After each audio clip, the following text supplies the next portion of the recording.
कल तक तो हमें लगता था कि आप भी हिंदू हो, हम भी हिंदू हैं, लेकिन जब आप अपने को हिंदू नहीं मानते तो हम अपने को हिंदू कैसे माने? कि जिसमें समता की चाह नहीं वह बढ़िया इंसान नहीं, समता बिना समाज नहीं, बिन समाज जनराज नहीं, ऊंची जात की क्या पहचान, गिटपिट बोले करे काम, नीची जात की क्या पहचान, करे काम और सहे अपमान। लेकिन ओबीसी इस बात में कंफ्यूज रहा कि वो अपने को ओबीसी कहलवाए कि क्षत्रिय कहलवाए, इसलिए वो अपने इतिहास को सहेज नहीं पाया। और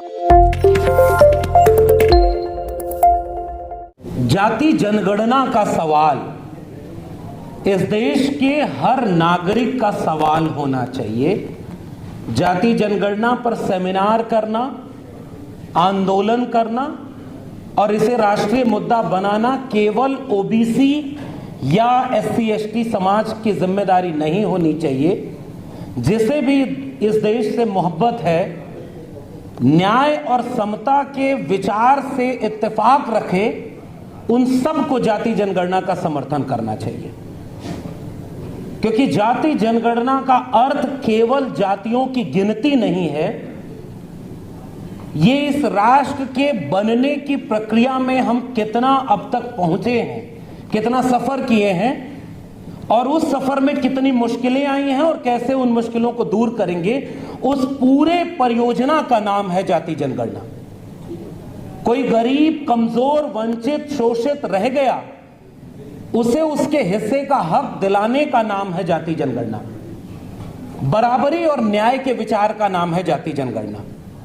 इतिहास छोड़ देते हैं, वर्तमान पर ज्यादा बात करते हैं, क्योंकि हम सब जानते हैं 1871-72 से लेकर 1881 में कैसे जनगणना शुरू हुई, फिर उसके बाद 1931 तक आखिरी जाति जनगणना।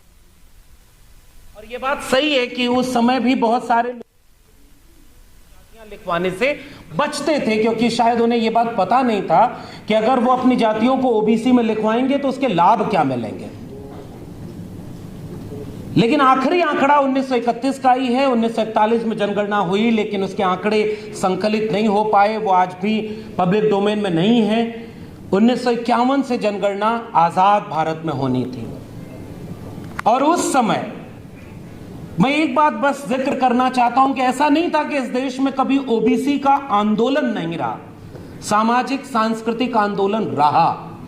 और खासकर भक्ति आंदोलन, जिससे मैं साहित्य का विद्यार्थी हूं, हम सब जानते हैं, वहां जितने भी संत कवि पैदा हुए वो सब कमेरा कौम से पैदा हुए। संत कबीर, संत रविदास से लेकर के तमाम लोगों की फहरिस्त उसमें रही। और वहां से लेकर के जब इस देश में 18वीं और 19वीं सदी में जितने आंदोलन खड़े हुए, जिसमें सबसे बड़ा नाम छत्रपति शाहू जी महाराज का, उसके पहले फूले साहब हैं और फिर बाद में 1930 के आसपास। यह बात कहना कि ओबीसी का आंदोलन नहीं रहा, यह अनुचित है, अधूरा है। क्योंकि मैं एक शख्सियत का नाम लेता हूं, उनका नाम है शिवदयाल सिंह चौरसिया। पिछले दिनों उनके बारे में और बहुत अध्ययन किया, मुझे एक कार्यक्रम में बुलाया गया था। उनके पास उनके ऊपर किताबें ही नहीं है। हालांकि ओबीसी जो इस देश की आधी आबादी अपने को कहता है, वो अपने नायकों को नहीं सहेज पाया, ये आलोचना जायज है। आज भी शिवदयाल सिंह चौरसिया पर मुकम्मल काम नहीं हो पाया। पता चला कि वो काका कालेलकर कमीशन के भी मेंबर रहे, साइमन कमीशन के सामने उन्होंने प्रस्ताव रखा था। और इतिहास कैसे बनता है आप इसको समझें। साइमन कमीशन का विरोध इस देश के इतिहास की किताबों में पढ़ाया जाता है कि उसमें कोई भी भारतीय शामिल नहीं, इसलिए इसका विरोध किया जा रहा है। जैसे शिक्षा व्यवस्था, उसका विरोध किया जा रहा था कि मैकाले क्यों ऐसी शिक्षा व्यवस्था ले आ रहा है। लेकिन एक दूसरा इतिहास है कि उसी अंग्रेजी माध्यम की शिक्षा व्यवस्था और मॉडर्न स्कूलों को इसी देश के कुछ लोग स्वीकार कर रहे थे, स्वागत कर रहे थे। उसमें सबसे बड़ा नाम महात्मा फूले का है। और उसी तरह से साइमन कमीशन का स्वागत करने वाले लोग इस देश में थे कि भाई ये इस देश को पढ़ने आ रहे हैं कि यहां कौन हाशिए पर रह गया। उसमें काका कालेलकर कमीशन के सदस्य शिवदयाल सिंह चौरसिया। एक फैक्ट देखिए, उन्होंने शुरुआत अपनी की आदि हिंदू सभा से। वो आदि हिंदू सभा के बड़े नायक थे। और उस समय किस्सा, उनकी एक किताब है पतली सी, उसमें मिलता है कि जब वो आदि हिंदू सभा का सदस्यता अभियान चला रहे थे, ये बात 1925 से 30 के बीच की है, 1925 से 30 के बीच की। और वो कुछ लोगों के पास गए, मैं जाति का नाम नहीं लूंगा, आप समझ जाएंगे मैं किसकी बात कर रहा हूं। उन्होंने कहा कि इसकी सदस्यता लीजिए, तो सामने से जवाब आया कि मैं हिंदू थोड़ी हूं, हम तो आर्य हैं, हम श्रेष्ठ हैं। वो किस्सा बताता है कि शिवदयाल जी उसी समय आदि हिंदू सभा का पूरा अभियान छोड़ते हैं। वो ये कहते हैं कि कल तक तो हमें लगता था कि आप भी हिंदू हो, हम भी हिंदू हैं, लेकिन जब आप अपने को हिंदू नहीं मानते तो हम अपने को हिंदू कैसे माने। और उस समय जो संगठन बनाया उसका नाम बैकवर्ड क्लासेस लीग था, यानी बैकवर्ड लोगों का संगठन शिवदयाल सिंह चौरसिया। और उस समय बिहार में त्रिवेणी संघ बना, वही 1930-40 का दशक। और त्रिवेणी संघ का नारा आप सोचिए ना, और बाद में अर्जक संघ बना, और ये सारा ओबीसी लीडरशिप थे। लेकिन उनके स्लोगन क्या थे कि जिसमें समता की चाह नहीं वह बढ़िया इंसान नहीं, समता बिना समाज नहीं, बिन समाज जनराज नहीं। और उसके स्लोगन कुछ तो बहुत रेडिकल थे। ऊंची जात की क्या पहचान, गिटपिट बोले करे काम, नीची जात की क्या पहचान, करे काम और सहे अपमान, जो जमीन को जोते बोए वो जमीन का मालिक होए, तमाम नारे थे। उन नारों में आप गौर करेंगे कि ओबीसी की लीडरशिप में चलने वाले पूरे सोशल मूवमेंट 90% कमेरा लोगों की बात करते थे। सबसे दिलचस्प ये मुझे आज तक समझ नहीं आया कि हम आज तक एकजुट होने की बात करते हैं कि वो 90% हैं, लेकिन मूवमेंट में वो 90% थे। महात्मा फूले के यहां वो 90% मिलेगा, डॉक्टर अंबेडकर के यहां वो 90% मिलेगा, और जो ओबीसी का मूवमेंट आया उसमें भी 90% मिलेगा। उस इतिहास को आगे बढ़ाया, इसलिए ओबीसी का मूवमेंट रहा। लेकिन ओबीसी इस बात में कंफ्यूज रहा कि वो अपने को ओबीसी कहलवाए कि क्षत्रिय कहलवाए, इसलिए वो अपने इतिहास को सहेज नहीं पाया और वो मूवमेंट कमजोर हो गया। आज भी ओबीसी का कोई एक बड़ा नायक नहीं। डॉक्टर राम मनोहर लोहिया उस जमाने में, कल्पना करिए कि उस समय असंग आजादी के समय किसन सोपा ने बांधी गांठ, पिछड़ा पावे 100 में 60, यानी आधी जाति जनगणना उस समय डॉक्टर राम मनोहर लोहिया के सामने थी कि पिछड़े की 100 में 60 आबादी होनी चाहिए। हालांकि वह पिछड़ेपन का आधार थोड़ा व्यापक मानते थे, लेकिन ओबीसी के साथ दिक्कत यह थी कि उसने अपने इतिहास को सही जाने। अब मैं एकदम कंटेम्पररी कुछ तिथियां गिनाता हूं, उससे आप समझें। वो बात का दौर आया मंडल आंदोलन का, और उससे जाति जनगणना का सवाल और सामाजिक न्याय का सवाल सीधे जुड़ता है। पहली तारीख है 5 अगस्त 1990, उसके बाद 6 अगस्त 1990, 9 अगस्त 1990, 13 अगस्त 1990 और 15 अगस्त को लाल किले की प्राचीर से विश्वनाथ प्रताप सिंह का भाषण होता है। आज भी पॉलिटिकल एनालिस्ट ये कहते हैं कि सरकार बचाने के लिए मंडल लागू किया गया था। विश्वनाथ प्रताप सिंह सरकार बचाने के लिए मंडल कमीशन की एक सिफारिश की घोषणा कर देते हैं। कोई ये इतिहास क्यों नहीं बताता कि उस समय की संयुक्त मोर्चा की समाजवादी और अंबेडकरवादी लोगों की साझा सरकार जो थी, उसके चुनावी घोषणा पत्र में था कि अगर हमारी सरकार बनेगी तो मंडल कमीशन लागू करेंगे। तो अगर चुनावी घोषणा पत्र में जो बात है उसको अगर कोई लागू कर रहा है तो वो सरकार बचा रहा है, और कोई बाद में पॉलिटिकल वेंडेटा के तहत बहुत सारे काम करे और वो राष्ट्र का काम हो जाता है। अब एक तिथि जोड़ता हूं मैं इससे, और इस कंट्राडिक्शन को समझिए, क्योंकि ओबीसी के सामने सबसे बड़ी चुनौती जो है वो कैसे उनके अपने भीतर से पैदा की गई। उस समय तक 15 अगस्त 1990 तक मंदिर का पूरा आंदोलन विश्व हिंदू परिषद का आंदोलन था। मुझे नहीं पता कि आप लोगों में से कितने लोगों ने यह किताब पढ़ी होगी, या ऐसे और भी मंडल कमीशन जितनी किताबें हैं। 25 सितंबर 1990 के पहले वो एक संगठन का आंदोलन था।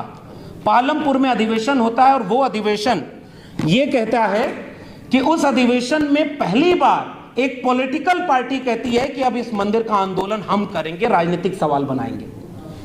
और जैसे ही मंडल कमीशन की एक सिफारिश लागू हुई थी, 40 में से एक, 25 सितंबर 1990, 1.5 महीने भी नहीं गुजरा, रथ यात्रा शुरू हो गई थी।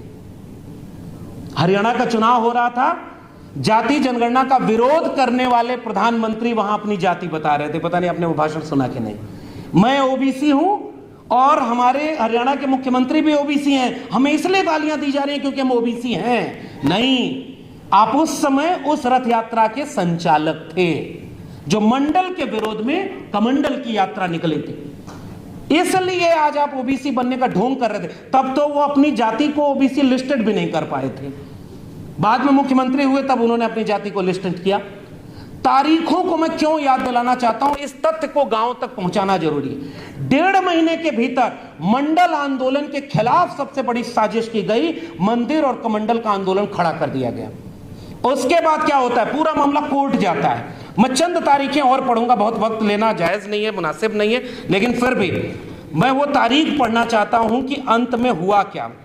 ये जो पूरा मंडल कमीशन की सिफारिश जब बनी, आगे आई, और उस समय पहला काका कालेलकर कमीशन बना था, उस कमीशन की सबसे बड़ी बुनियादी दिक्कत यह थी कि वो पिछड़ेपन को जाति के आधार से नहीं मानता था। सबसे बड़ी दिक्कत काका कालेलकर कमीशन की थी, वो कह रहा था जाति के अलावा कोई टूल डेवलप करना चाहिए, और पिछड़ेपन में महिलाएं भी शामिल है, बहुत दिक्कत है, वो नहीं लागू हुई, एक तरह से ठीक भी हुआ, वरना मंडल कमीशन जैसी एक मुकम्मल दस्तावेज नहीं तैयार होता। यह सबसे महत्वपूर्ण बात है। तारीखों को अगर आप गौर करेंगे तो आप तारीखों को, चंद तारीखों को पढ़ रहा हूं, ओबीसी को पता ही नहीं कि उनका हक खाने वाले लोग किस लिबास में आते हैं।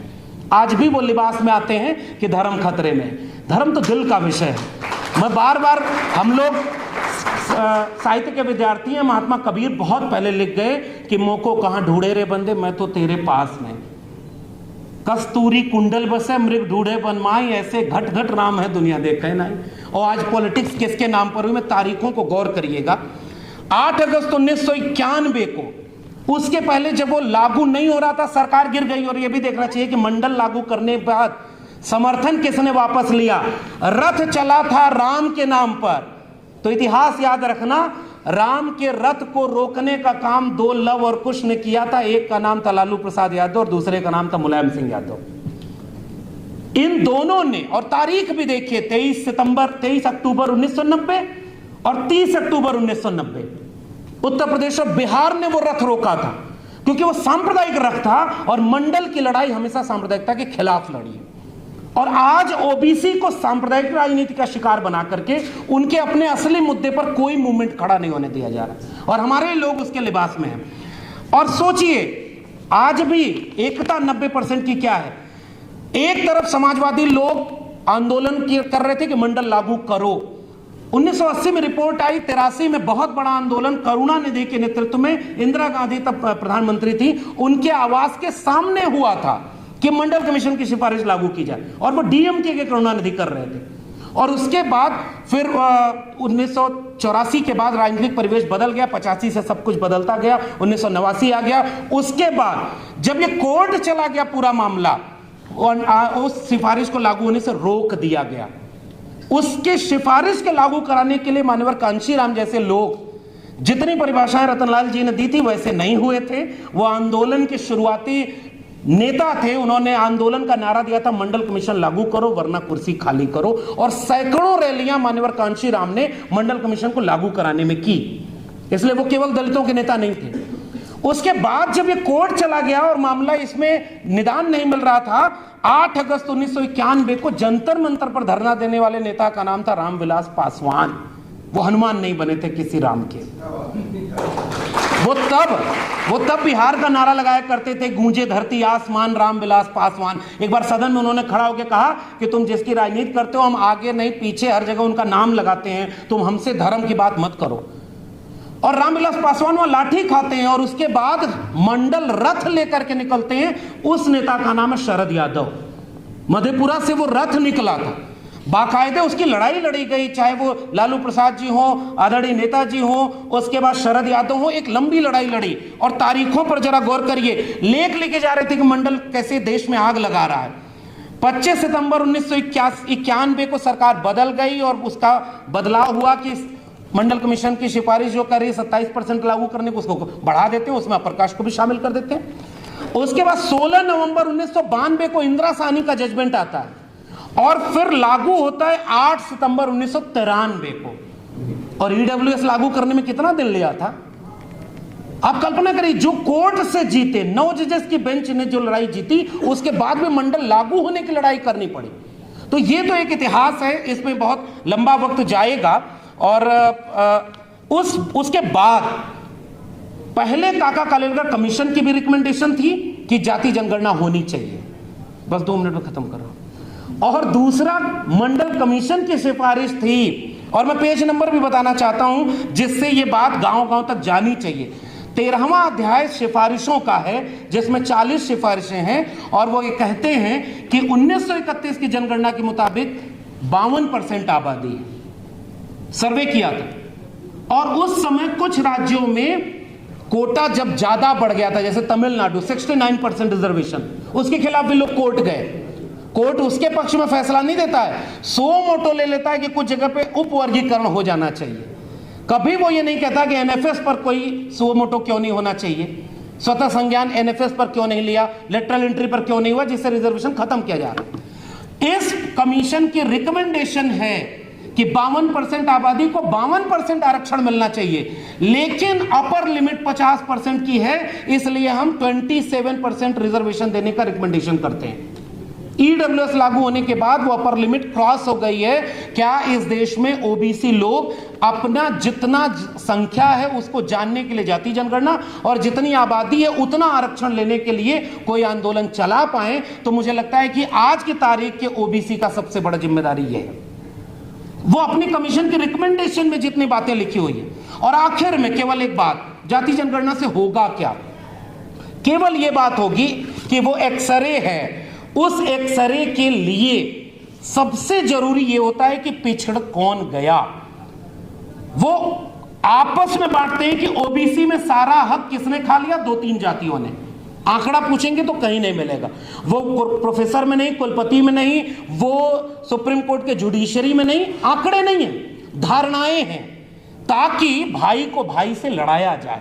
जो काम एससी और एसटी में अब शुरू हुआ है वो काम ओबीसी बहुत पहले से झेल रहा है, और वो उसका काट नहीं ढूंढ पाया अभी भी, जबकि उस सारी बीमारी का इलाज जाति जनगणना में निहित है। कौन किसका कितना हक खाया, 3743 जातियां हैं, तो उसके लिए जाति जनगणना सबसे बुनियादी जरूरत है। लेकिन भाई तो भाई से लड़ाने में सबसे आसान है कि वो आपस में लड़ेंगे तो फिर एकजुट नहीं हो पाएंगे, और एकजुट नहीं हो पाएंगे तो फिर उनका उस असली मुद्दा उनके बहस से गायब रहेगा। मैं तो एक गुजारिश करता हूं इन तमाम जातियों के लोगों को, लगभग 1200 से ज्यादा शेड्यूल कास्ट की जातियां, 3743 ओबीसी की जातियां, जीतने का ये हुनर भी आजमाना चाहिए। जंग अगर भाई से हो तो हार जाना चाहिए। जितनी अति पिछड़ी जातियां हैं, अगर उनकी कुछ आलोचना भी हो तो वो सुननी पड़ेंगी, क्योंकि उनकी संख्या भी पता नहीं और उनका कहीं भी कोई हिस्सा नहीं। लेकिन एक कन्विंसिंग लॉजिक ये होना चाहिए कि कास्ट सेंसस से सबका हिस्सा पता चलेगा और तब सबको हक मिलेगा। इसलिए आज अगर कोई देशभक्त है और वो किसी भी जाति का है, और ओबीसी के लिए ही जाति जनगणना जरूरी नहीं है, जाति जनगणना उनके लिए भी जरूरी है जिसके लिए ऑक्सफैम की रिपोर्ट कहती है कि मीडिया के 121 मीडिया हाउसेज में डिसीजन मेकिंग पोस्ट पर 119 वही लोग हैं जिनकी आबादी 5% है कि 10% है कि 15% है, पता नहीं। सुप्रीम कोर्ट में पिछले एक दशक में 88% जज केवल उसी कम्युनिटी के बनते हैं, और विश्वविद्यालयों में प्रोफेसर कितने हैं, कुलपति कितने हैं? कल तक प्रोफेसर में था तो बोला करता था, अब तो प्रोफेसर नहीं हूं, अब उस पर क्या ही बोलूं कि एक तरफ से उनकी आबादी सबसे ज्यादा है जो 10% है कि नहीं है पता नहीं। इसलिए आज की तारीख में इस सेमिनार को मैं एक आगाज की तरह देखूं कि अगले 1-2 वर्षों में जाति जनगणना पर अगर हम सबसे बड़ा कोई जमीनी आंदोलन खड़ा कर पाए तो एक तरफ वो सांप्रदायिक राजनीति से, नफरत की राजनीति से देश को बचाएगा, और दूसरी तरफ इस देश के कमेरा लोगों को हक और अधिकार दिलाएगा। और इसी से रास्ता है, मुझे उम्मीद है कि ये आज का कार्यक्रम उसके लिए आगाज बनेगा। बहुत बहुत धन्यवाद।